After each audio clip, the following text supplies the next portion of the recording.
What is up, guys, and welcome back to my channel. So today I'm going to be talking to you guys about everything you need to know about nursing. So if that's something you're interested in, stay tuned.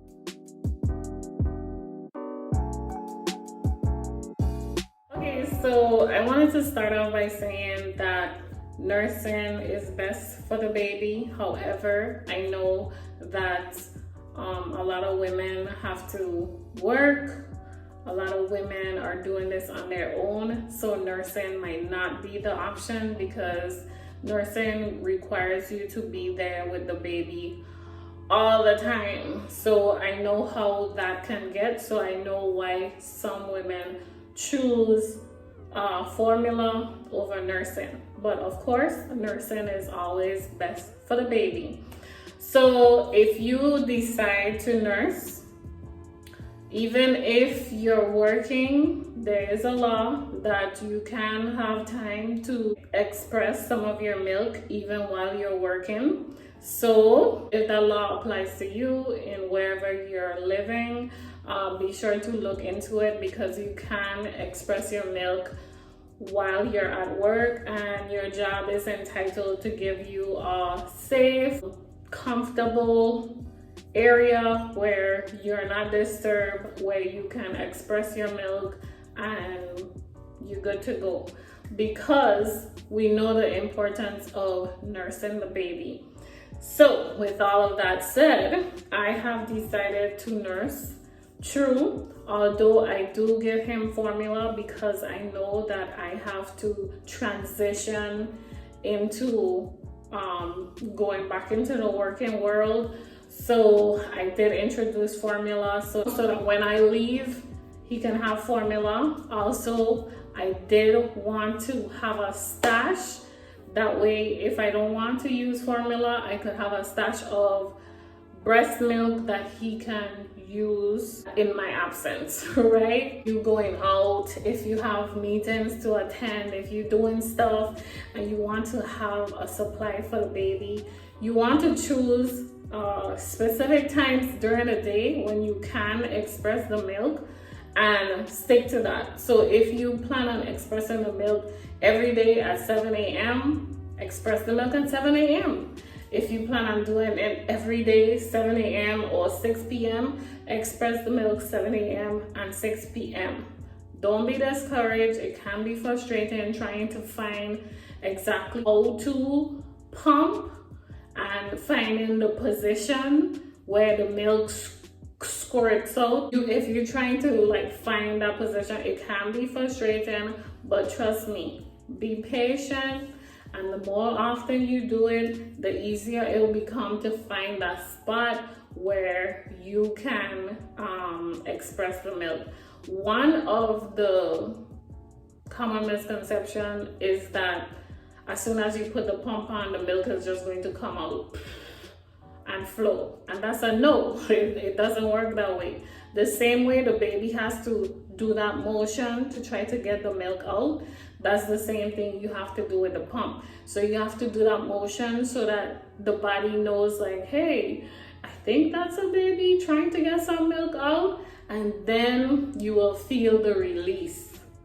Once you feel the release, that's your cue to start pumping. And once you pump and you have the pump suctioning, it gripping your body like a suction, then you could just leave it. You don't have to keep pumping. You could just leave it and the milk will just drain out.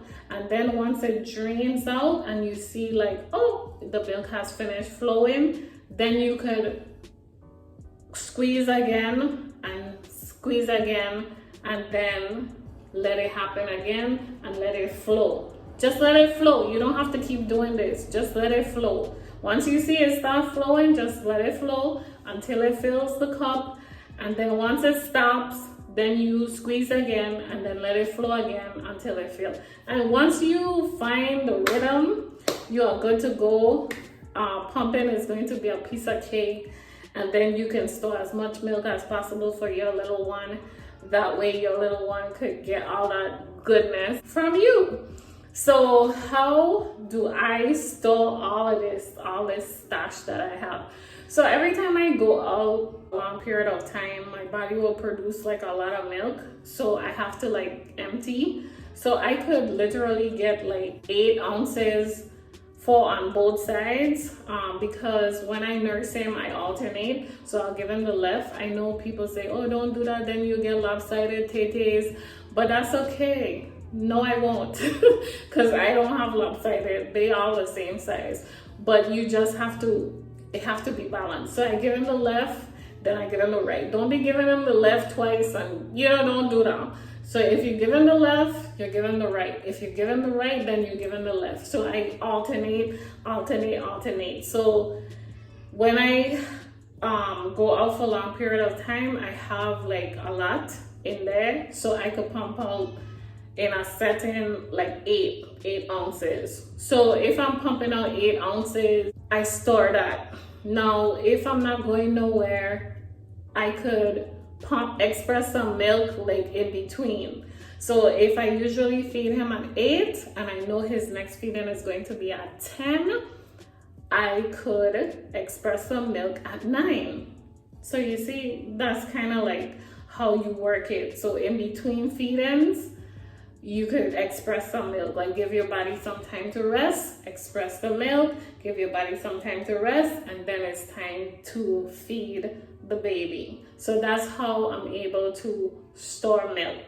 And my stash is for like emergencies. My stash is for in between, because the formula, it only lasts for 30 days. So when I'm finished with that and I'm not ready to like open another one, I use the express milk to feed him. How do I stop nursing? How does that happen?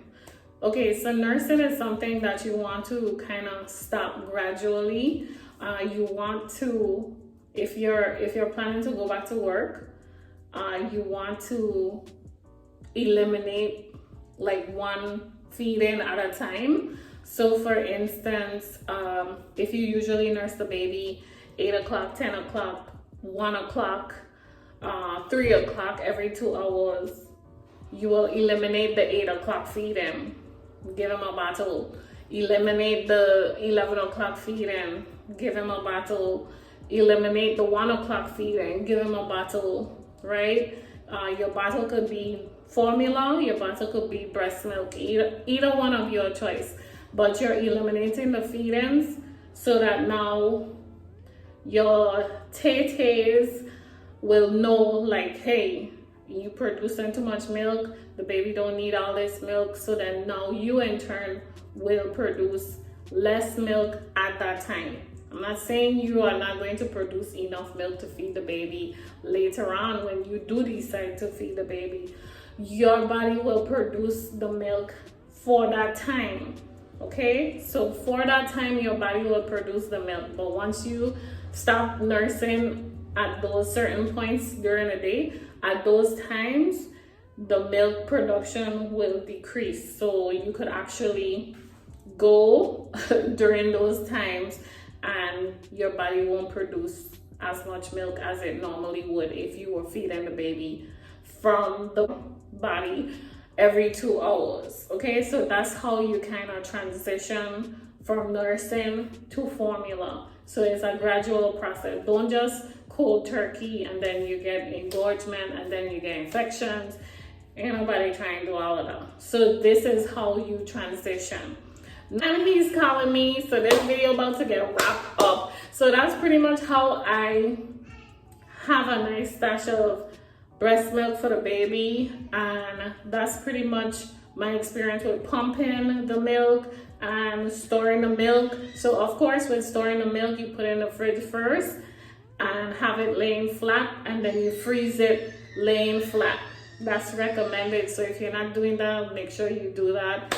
And let me see what else. I think that's it. That's it for me. The pros with nursing is that it's super easy. I don't have to worry about washing bottles, which I hate, and sterilizing bottles and all that stuff, and bibs and all that stuff.